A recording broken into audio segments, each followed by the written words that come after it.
Me había reído de México frente a toda mi clase, pero hoy, la nación que desprecié me hace sentir vergüenza frente a los ancestros en el Cairo. Crecimos imbuidos de orgullo, como herederos de las pirámides y del Nilo, con 5.000 años de historia a nuestras espaldas. Nos enseñaron a creer que la verdadera grandeza solo existía en Grecia, Roma o Estambul. En cuanto a México, era solo un destino turístico barato, lleno de porgringos, playas ruidosas, taquerías por callejeras, tráfico por insoportable y, lo peor, sin una historia que pudiera compararse con la de los hijos de los faraones. El día que el maestro anunció que el viaje de estudios de este año sería a Ciudad de México, CDMX, la clase entera estalló en carcajadas. Nos pareció un chiste de mal gusto. Ninguno de nosotros imaginaba que la ciudad que considerábamos insignificante nos enseñaría la lección más dura, que la verdadera fuerza no reside en un pasado glorioso, sino en la manera silenciosa en que la gente se trata en el día a día. Cuando las risas se apagaron, el silencio que siguió fue más pesado que el clamor. El maestro Hassan estaba de espaldas, frente al pizarrón. La tiza en su mano tembló ligeramente antes de subrayar lentamente la palabra México, como si quisiera obligarnos a mirarla de nuevo. ¿Ya terminaron de reír?, preguntó con una voz tan serena que detuvo a la clase en seco. Ahmed, sentado a mi lado, rompió el silencio primero. Maestro, creo que debe haber algún malentendido. Se encogió de hombros. Estamos siendo entrenados para ser la nueva élite de Egipto. Ir a Roma, a Atenas, a Estambul, eso tiene sentido. Pero CDMX, una ciudad de por tráfico por y turistas de bajo presupuesto. ¿Qué vamos a aprender de un lugar así? Varios estudiantes asintieron con la cabeza y el murmullo volvió a subir. Fátima, en la mesa delantera, abrió una revista de viajes en francés, hojeó la sección de atracciones en América Latina y nos la mostró. Mira, México está aquí también. Cancún, Los Cabos, Puerto Vallarta. Playas bonitas, sí, pero ¿vamos a definir nuestro futuro por unas vacaciones en la playa? Somos hijos de faraones, no mochileros europeos. Se rió suavemente. Youssef no se rió. Miraba su tableta, donde tenía alineados los costos de viaje, las horas de vuelo y los mapas comparando Europa con Latinoamérica. Los boletos a Europa y a CDMX no son tan diferentes, pero el tiempo de vuelo es más largo y francamente más ineficiente. Si hablamos de productividad, deberíamos estudiar los sistemas políticos de Europa o la innovación en Alemania, más que ir a ver puestos callejeros o por micros por viejos. No es rentable. Escuché todo con el corazón latiendo más rápido de lo habitual. En el fondo, mis propios pensamientos no eran muy diferentes. México en mi mente era una imagen de por Spring Break, titulares sobre crimen organizado y política caótica que veíamos en la televisión, no un salón de clases para el futuro. Solo Laila permanecía en silencio junto a la ventana. El sol de la mañana del Cairo iluminaba su cuaderno. Ella no se había reído ni se había quejado, solo miraba la palabra México en el pizarrón pensativa. El maestro Hassan dejó la tiza y se giró lentamente hacia nosotros. ¿Ya terminaron de hablar? ¿Puedo yo hablar ahora? Su voz no era alta, pero su firmeza silenció la sala. Están orgullosos de las pirámides, ¿cierto? Del Nilo, de los faraones, de los 5.000 años de historia. Sonrió ligeramente. Yo también estoy orgulloso. Pero no olviden que aquellos que solo hablan del pasado quizás no tendrán nada de qué hablar en el futuro. Caminó lentamente frente al pizarrón, recorriendo la sala con la mirada. México, del que se ríen hoy, es uno de los países que recibe a millones de personas de todo el mundo, gente de diferentes culturas y credos cada año. Y la ciudad sigue en pie, las tiendas abren, la gente se sigue saludando. Ustedes solo ven playas y tequila, pero ¿han visto el corazón de su gente?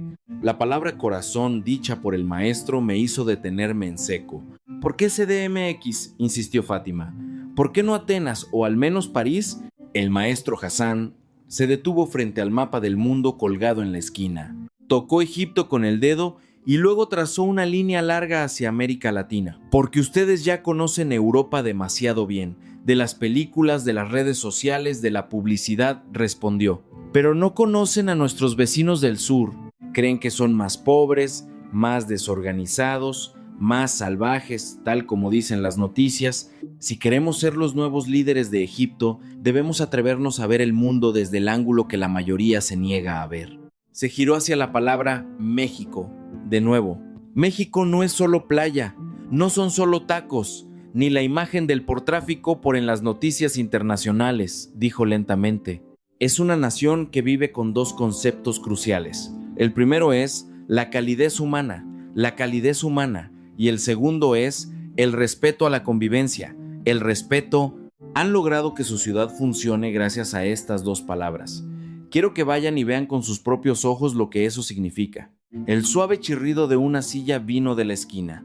Laila se movió, escribiendo algo en su cuaderno. No pude ver qué anotó, pero su rostro inmóvil mostraba una profunda concentración que el resto. Ahmed seguía murmurando sobre el fútbol de clase mundial en Europa. Yusef seguía mirando los números en su tableta, lamentando la pérdida de tiempo. Fátima pensaba en los grandes centros comerciales de Dubái y las calles de compras de París. Pero para mí, la imagen de CDMX llena de turistas borrachos comenzó a tambalearse ligeramente cuando el maestro habló de por calidez humana y por respeto a la convivencia.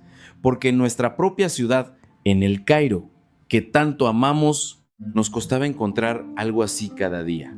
Este viaje no es un premio, concluyó el maestro Hassan, es una prueba de si son lo suficientemente valientes como para aceptar que una nación que alguna vez despreciamos podría estar haciendo algo mejor que nosotros hoy.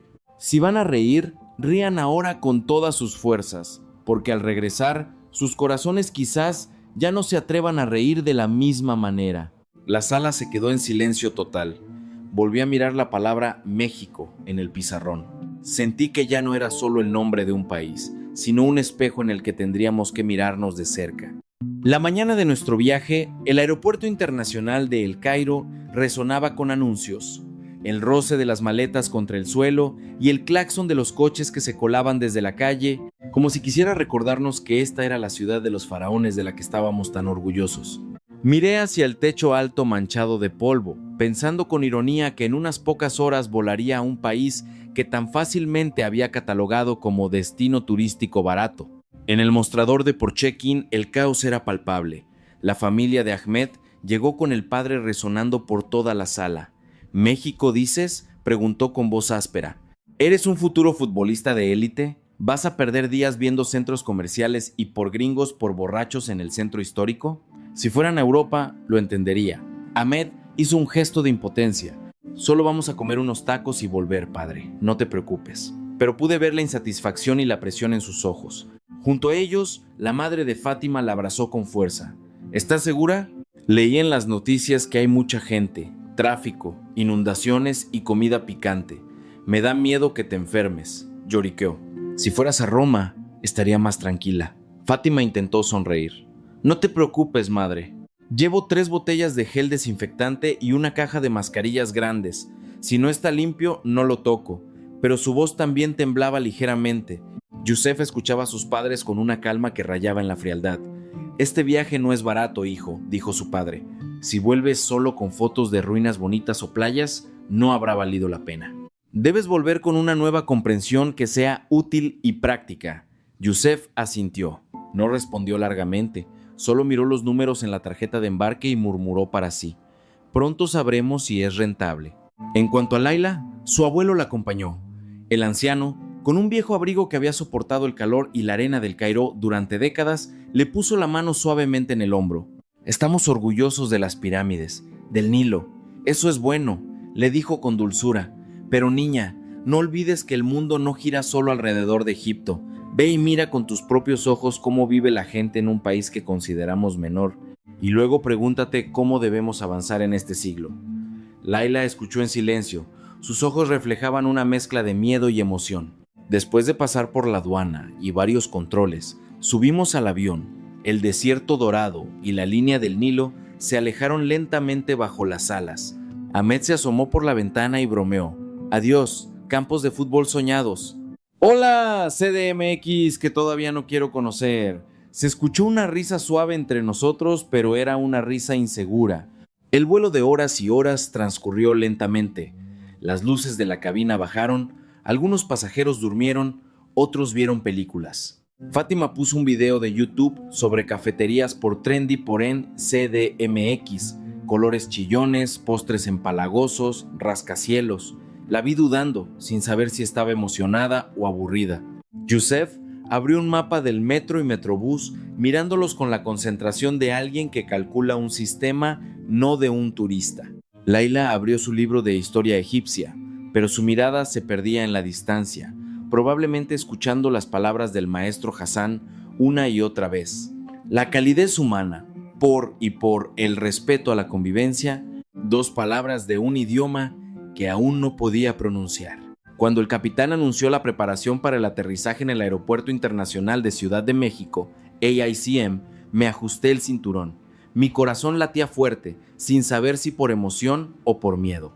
Fuera de la ventana, la oscuridad de la noche estaba perforada por líneas de luz naranja de las carreteras y cúmulos de luz blanca de edificios perfectamente alineados. La tierra que habíamos considerado insignificante estaba llena de la respiración de millones de personas. El avión tocó la pista más suavemente de lo que pensé. El chirrido de las ruedas duró solo un instante antes de que todo se calmara. La puerta del avión se abrió y un aire fresco del terminal reemplazó el olor a encierro de la cabina. Caminamos por el túnel hacia un terminal luminoso. Las paredes de cristal se elevaban hasta un techo abovedado, como alas de metal abiertas dándonos la bienvenida. Lo primero que me hizo detenerme no fueron las esculturas prehispánicas ni el arte moderno, sino los carteles de orientación sobre nuestras cabezas: español, inglés, chino, japonés y en una esquina letras árabes diminutas. Sentí que el nombre de nuestro idioma, que creíamos tan lejano a América Latina, estaba allí, escrito con respeto, bajo las luces del aeropuerto. Los oficiales de migración, con uniformes oscuros y guantes blancos, estaban alineados. Algunos levantaban la mano en señal de saludo mientras sonreían a los pasajeros que pasaban. Escuchamos: bienvenido, gracias, alternado con un inglés con acento mexicano, que, aunque no era perfecto, estaba lleno de intención. Caminamos hacia el control de inmigración. La fila era larga, pero ordenada. La gente mantenía la distancia, sin empujar, sin gritar. No había el caos que esperábamos. Solo se escuchaba el suave roce de las maletas y los anuncios por el altavoz. Ahmed me susurró: este aeropuerto latino que despreciamos está mucho más limpio y organizado de lo que pensábamos. Fátima miraba de izquierda a derecha, buscando un defecto, pero no encontraba nada de qué quejarse fácilmente. Yusef miró los múltiples canales abiertos de migración. Los oficiales trabajaban rápido, pero sin gritarle a nadie. Él no dijo nada, solo sacó su teléfono, registró el tiempo de ingreso y resopló suavemente, como si acabara de entender algo. Laila miró las letras árabes en el cartel una vez más y me dijo en voz baja: tal vez el país del que casi nunca hablamos en clase de historia nos respeta más de lo que pensamos. No respondí nada, solo sentí que el primer paso en el suelo del AICM no era solo un paso hacia un nuevo país, sino el primer paso que hacía que el muro de arrogancia en nuestro corazón se agrietara, sin que apenas nos diéramos cuenta. Después de pasar por inmigración, el grupo salió a la sala de llegadas amplia y brillante.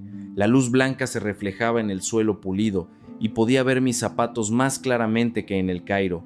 El aire fresco tenía un leve aroma a algo floral, quizás tierra húmeda o algún tipo de especia suave, que me hizo sentir como si hubiera escapado a otro mundo, lejos del desierto y el humo de los coches. Ahora, iremos al centro de la ciudad en metro. Se escuchó una voz clara en inglés detrás de nosotros.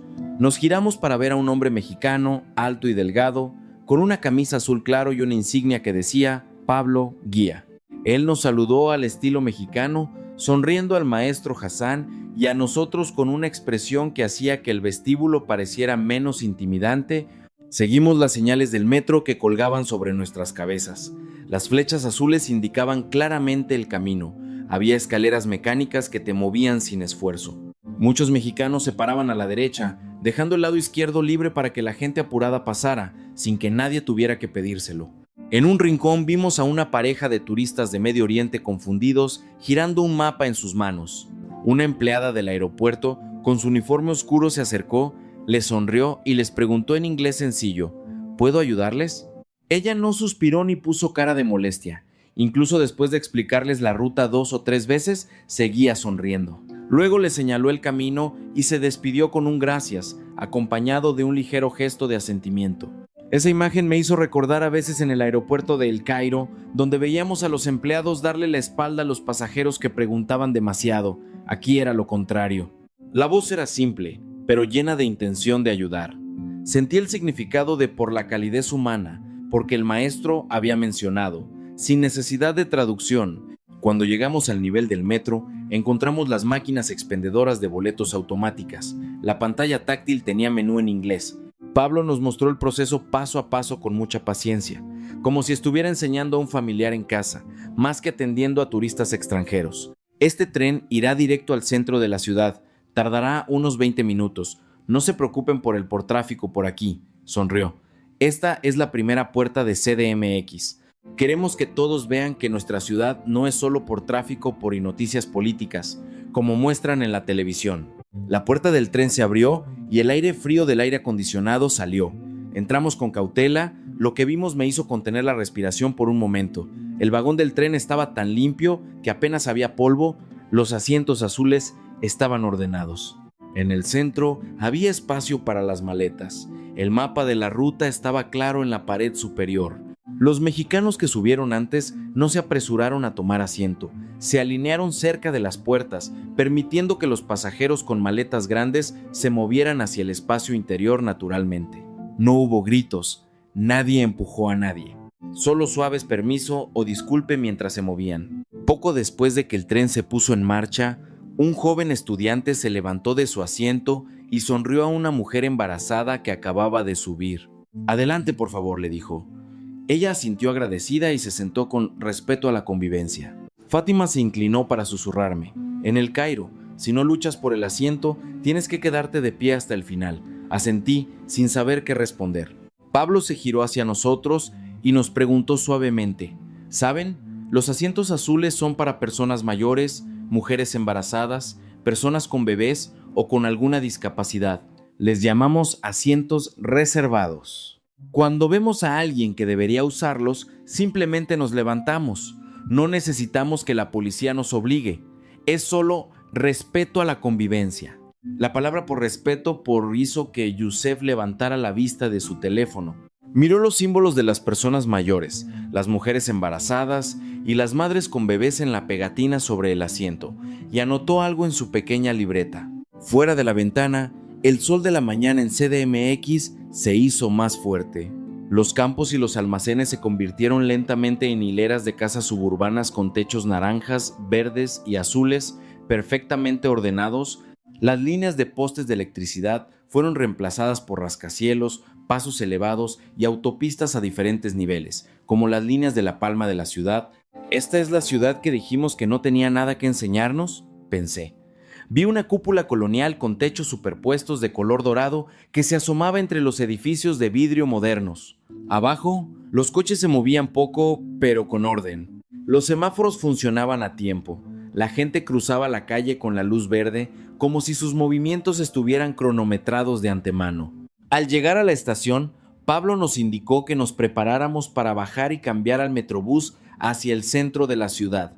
Cuando las puertas se abrieron, los pasajeros no se empujaron para salir. Los que estaban adentro permitieron que los más cercanos a la puerta salieran primero. Luego, las personas que esperaban en la plataforma subieron en orden. Me paré en medio de la plataforma elevada, mirando las vías del tren que se extendían sobre la ciudad. Vi CDMX a un nuevo nivel, no la imagen del tráfico y las protestas en la televisión, sino una ciudad con su propio sistema, su propio ritmo, una forma de asegurar que la gente viajara junta sin pisotearse. Ahmed miró hacia abajo y vio un pequeño campo de fútbol entre los edificios. 4 o 5 niños mexicanos jugaban. Se le escapó una sonrisa. Si jugáramos fútbol en una ciudad donde la gente conoce el respeto a la convivencia así, el juego sería más hermoso de lo que pensamos, murmuró, más para sí mismo que para cualquiera de nosotros. Mientras el aire caliente de la calle de abajo se mezclaba con el aire fresco del aire acondicionado de la plataforma, sentí que algo en mi corazón comenzaba a cambiar. CDMX, que alguna vez consideré solo un destino turístico barato, estaba mostrando un rostro más serio. Una ciudad impulsada por un pequeño sistema llamado por calidez humana, por respeto a la convivencia, de gente común. Y poco a poco, Comencé a entender que la prueba de la que el maestro Hassan habló no comenzaba cuando visitáramos ruinas o el Zócalo, sino desde el momento en que nuestros pies pisaron la plataforma del tren desde el aeropuerto, adentrándose en el corazón de esta ciudad. Pensé que estaba preparado para el caos mexicano, hasta que las puertas de vidrio del elevador de la estación del Metrobús se abrieron al Paseo de la Reforma un viernes por la tarde. Inmediatamente supe que había subestimado todo. El sonido de los claxones de los coches de abajo se mezclaba con el ruido de los trenes que llegaban a la plataforma. Los anuncios de pantallas gigantes en los rascacielos competían con la música de las tiendas de ropa. Los letreros de venta y liquidación rojos se reflejaban en los ojos de cientos de personas que se abrían camino por la pasarela estrecha, haciéndome sentir asfixiado. ¡Júntense! ¡No se separen! ¡Hay mucha gente aquí!, gritó Pablo, compitiendo con el ruido de la ciudad. Pero en lugar de escuchar los gritos que habría esperado en la Plaza Tahrir, solo escuché el sonido de los zapatos golpeando el suelo y suaves «disculpe» o «con permiso» cuando alguien rozaba accidentalmente un hombro. Miré a mi alrededor. En todas direcciones había gente, estudiantes con mochilas y uniformes, oficinistas con camisas blancas, turistas extranjeros cargados de bolsas de compras. Todos caminaban en diferentes direcciones, pero nadie empujaba, nadie gritaba «¡Atrás!», como había visto cuando el Cairo se llenaba. En un momento un joven mexicano se detuvo justo delante de nosotros. Le dijo algo rápido a sus amigos en español. Inmediatamente 4 o 5 amigos formaron un pequeño círculo, protegiendo a otro amigo que se agachó para atarse los cordones sueltos en medio del flujo humano. La gente que venía detrás pareció entender automáticamente. Nadie se quejó ni puso mala cara. Simplemente ajustaron ligeramente la dirección de sus pies. Caminaron alrededor del pequeño círculo y dijeron un suave «con permiso», como si temieran molestar a la persona que se ataba el zapato. Fátima se quedó mirando con la boca abierta. «¿Por qué nadie les gritó por bloquear el camino?», me preguntó. Yo tampoco sabía qué responder, solo pensaba que si lo mismo hubiera pasado en un mercado central de El Cairo, ese amigo ya habría recibido insultos en 3 idiomas diferentes. Mientras nos acercábamos a un cruce, abajo, un mar de coches esperaba inmóvil a luz roja bajo los pasos elevados. Al otro lado de la calle, una enorme valla publicitaria mostraba una imagen del sol brillante sobre una playa mexicana con las letras «México sorprendente» en dorado. Me había reído de ese eslogan en la televisión. Hoy me hacía sentir extraño. Pablo detuvo el grupo y señaló el cruce. «Ahora, observen lo que sucede cuando los coches comienzan a moverse y cuando la gente cruza la calle», dijo. La luz para peatones se puso verde. La multitud en la acera se deslizó hacia el paso de cebra inmediatamente, como si alguien hubiera dado la orden de inicio del juego. Pero lo que me puso la piel de gallina no fue la cantidad de gente, sino el orden dentro de esa densidad. Todos caminaban a un ritmo similar, ajustando ligeramente los ángulos de sus pies para esquivarse sin mirarse. Nadie se detenía a tomar fotos en el medio. Nadie empujó a nadie contra los coches. Incluso los motociclistas que se detuvieron en la línea blanca no se metieron en la multitud, como yo estaba acostumbrado a ver en casa. Todo era como olas que se encontraban y se coordinaban sin que se rompiera una sola gota. Si fuera el Cairo, en este momento ya habrían caído al menos 2 personas, dijo Ahmed en voz baja pero con seriedad. Jugó con el llavero de fútbol en su mano y murmuró: «Es como un partido de fútbol donde todos conocen su posición, aunque no haya un entrenador gritando desde el banquillo». Youssef sacó su libreta y anotó algo en inglés. System based on the hard pour, y lo rodeó 2 veces. Me giré hacia Pablo. Él sonrió levemente, como si pudiera leer nuestra mente. CDMX parece caótica, ¿verdad? Pero cuando los mexicanos usamos la palabra caos, no siempre significa falta de orden, comenzó a explicar. En la calle, en la pasarela, en el metrobús, intentamos pensar en los demás mientras pensamos en nosotros mismos. Si caminamos rápido, nos hacemos a un lado. Si sabemos que estorbamos, nos movemos para que otros puedan pasar. Nadie lo ordena, lo hacemos por respeto a la convivencia. Se dirigió a nosotros.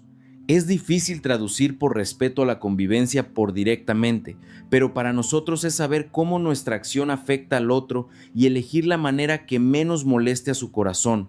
Esa explicación hizo que el ruido exterior desapareciera por un instante. Miré a la multitud bajo mis pies de nuevo. Esta vez no solo veía mexicanos cruzando la calle, sino un gran sistema con miles de pequeños corazones cuidándose mutuamente en silencio. Fátima, que solo había estado interesada en el diseño de los edificios y las marcas de lujo, susurró: quizás el verdadero diseño urbano no son solo edificios bonitos o grandes centros comerciales, sino el diseño que permite a la gente caminar junta, sintiendo que todavía tienen su propio espacio. El aire fresco del aire acondicionado de la pasarela se mezcló con el aire caliente de la calle de abajo. El olor a comida de los puestos callejeros flotaba. Las risas de los niños mexicanos se mezclaban con el ruido del portráfico. Todo eso se unió para formar una imagen de CDMX que no se parecía en nada a la imagen que tenía en mi cabeza en el aula de El Cairo. Me apoyé en la barandilla de metal, mirando el cruce donde los coches reanudaban el movimiento después de la multitud. De repente, entendí por qué el maestro Hassan había elegido traernos aquí. La ciudad que pensábamos que era barata y caótica nos estaba enseñando una lección muy cara, una lección que no estaba en ninguno de nuestros libros de texto.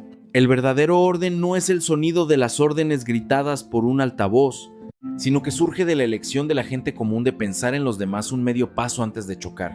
Después de mirar el mar de gente en Reforma hasta que mis piernas se cansaron, Pablo se giró y dijo: esta noche vamos a otra parte de CDMX, el centro histórico, cerca de las ruinas y la gran catedral. Veremos cuán profundas son las raíces del país que todos creen que solo tiene turismo barato. Cambiamos del metrobús a un autobús pequeño con aire acondicionado, avanzando por calles que se estrechaban gradualmente. Los rascacielos de vidrio plateado desaparecieron lentamente, reemplazados por viejos edificios de fachada desteñida, pero limpios, con árboles de porjacaranda o palmeras extendiéndose sobre las aceras. Vimos letreros de madera que decían Calle de Madero, Zócalo, que solo había visto en fotos de internet. Pronto nos detuvimos frente a un largo muro blanco. Dentro se elevaban los campanarios de la Catedral Metropolitana y la sombra de las ruinas prehispánicas superpuestas hasta casi tocar el cielo. El ruido de la ciudad se calmó tan pronto como cruzamos las puertas del recinto. Hay que quitarse los zapatos antes de entrar a algunos templos y capillas, nos recordó Pablo. Dejamos nuestros zapatos cuidadosamente en los estantes de madera. El suelo de piedra fresca acarició las plantas de nuestros pies, haciendo que cada paso se ralentizara automáticamente. Dentro de una de las capillas anexas a la catedral, la luz de la tarde se filtraba por los vitrales, iluminando los frescos que contaban historias de la fe local. El suave murmullo de las oraciones de los fieles resonaba regularmente, como la respiración del lugar. Mexicanos, hombres y mujeres, estaban arrodillados, algunos con los ojos cerrados, algunos murmurando peticiones en voz baja. Laila miró la escena con la misma intensidad con la que observaba una antigua mezquita en El Cairo. La única diferencia era que aquí no había ruido ni disputas por el estacionamiento, solo un silencio lleno de significado. La mayoría de los mexicanos son católicos, pero no es solo la religión lo que importa, explicó Pablo suavemente. La catedral y los antiguos templos son como el corazón de la comunidad. Son lugares donde la gente viene a reflexionar, a agradecer, a pedir perdón y entrenar su corazón para ser más ligero. Señaló los grabados y la arquitectura. Este edificio tiene varios siglos. Si lo comparamos con las pirámides de Egipto, no es tan antiguo, pero para nosotros es la continuación de la historia, desde el Templo Mayor hasta la Colonia. La historia no termina en un museo, sino que sigue respirando en la vida diaria de las personas que vienen aquí todos los días. Ese comentario me hizo pensar en los templos y cementerios en nuestra ciudad, que a menudo se convierten en lugares para turistas que toman fotos, más que en un espacio para que la gente de la ciudad se detenga a pensar. Aquí vi a oficinistas, amas de casa, estudiantes que entraban, se sentaban en silencio por unos minutos y luego se iban, como si la fe y la vida cotidiana nunca se hubieran separado. Al salir del recinto, el estómago de Ahmed rugió, superando los pensamientos de todos. «Tengo hambre, Pablo. Necesitamos algo exótico». Pablo sonrió. «No exótico, pero diferente. Los llevaré a una porfonda halal por tradicional en un callejón. La dueña es una señora musulmana local, y tal vez haga que cambien de opinión sobre la limpieza de la comida callejera mexicana». La porfonda por la que llegamos era un pequeño edificio de 2 pisos. En la fachada había letreros en español y árabe que decían halal claramente. Grandes ollas humeaban frente a la tienda, con un aroma a especias suaves mezclado con el olor dulce del caldo de huesos. Una mujer con velo salió a recibirnos. «Bienvenidos, pasen, pasen. ¿De dónde vienen?» Su español era fluido y amable, y su mirada estaba llena de sincera alegría. Cuando se enteró de que veníamos de Egipto, se rió suavemente. Mi esposo visitó el Porhaj pasando por Dubái y el Cairo. Le encanta contarnos historias. Preguntó a cada uno si comíamos picante, si preferíamos carne o pollo, y anotaba atentamente el sonido de los utensilios chocando, el caldo hirviendo y la masa de las tortillas cocinándose en la plancha hacía que la pequeña porfonda vibrara. Cuando nos sirvieron los platos de porguisado de res, porguisado de carne, con arroz y tortillas recién hechas, el aroma que flotaba no necesitaba salsas fuertes, era un aroma profundo y complejo. Probé el caldo. Mi lengua sintió un sabor salado, dulce, redondo, con un toque suave de especias. No era picante, pero tenía una profundidad indescriptible. Era como si todo se hubiera cocinado hasta dejar solo lo esencial. Es simple, pero es real, dijo Yusef en voz baja, como si estuviera analizando una fórmula. No hay exceso, no hay nada más. Después de que el último plato vacío fue colocado sobre la mesa, Ahmed sacó dinero y se preparó para dejar una propina generosa. Hay que dejarles una buena propina. La comida y el servicio fueron excelentes, dijo. Pero la dueña se apresuró a agitar la mano sonriendo ampliamente. No, gracias, no se preocupe. Con que les haya gustado nuestra comida, estamos contentos. El precio de la cuenta es suficiente. El servicio es de corazón, no por la propina. Fátima detuvo su mano a mitad del aire. Pero en casa, si no dejas propina, la gente te pone mala cara, murmuró más para sí misma que para preguntar a nadie. La dueña se rió suavemente. Los mexicanos valoramos la calidez humana. A veces, no subir el precio ni aprovecharse de un extraño que está lejos de casa es otra forma de mostrar por calidez. Con que hayan viajado tan lejos y se hayan atrevido a probar nuestra comida, ya estamos muy felices.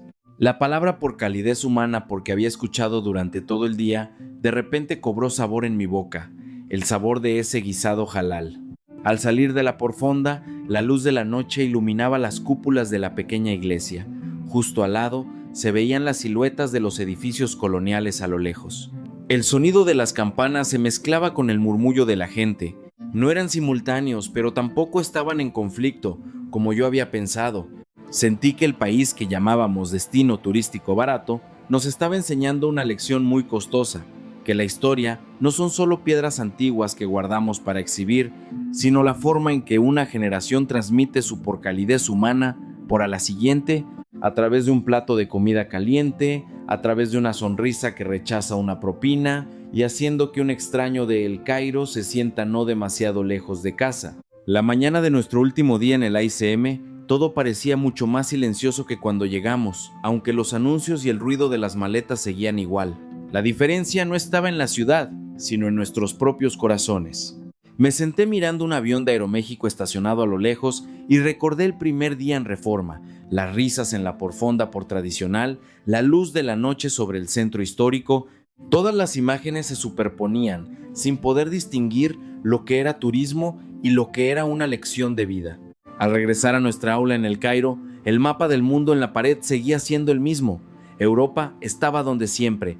México seguía siendo ese pequeño punto en América Latina, pero para nosotros ese punto ya no era un destino barato. Se había convertido en el lugar que nos enseñó que el verdadero orden nace del respeto a la convivencia hacia los demás, de pequeños actos de calidez humana y de un silencio lleno de consideración mutua. Ahmed comenzó a hablar de fútbol con una mirada más suave.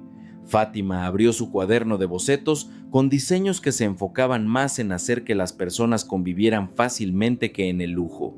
Yusef sacó la libreta donde había escrito por sistema construido en el corazón para revisarlo a diario. En cuanto a mí, empecé a leer libros de historia mexicana junto con la historia egipcia, porque quería entender cómo cada nación elegía transmitir su propia memoria. Al final, este viaje no solo nos hizo amar CDMX, sino que nos dio el coraje de cuestionar nuestros propios prejuicios y creer en el poder de la bondad silenciosa que nadie graba en video. ¿Y tú? ¿Hay algún país del que te hayas reído por unos minutos de noticias o un video corto en las redes sociales? Si es así, tal vez la historia real sea mucho más profunda. Si quieres seguir escuchando historias como esta, historias que nos sacan del prejuicio y nos hacen amar la bondad común de la gente, suscríbete a nuestro canal, dale por like, y comparte tu perspectiva en los comentarios. Un pequeño clic por de tu parte podría ser otra forma de calidez humana que ayuda a que las buenas historias sigan viajando mucho más lejos de lo que crees. End of file text. Plain.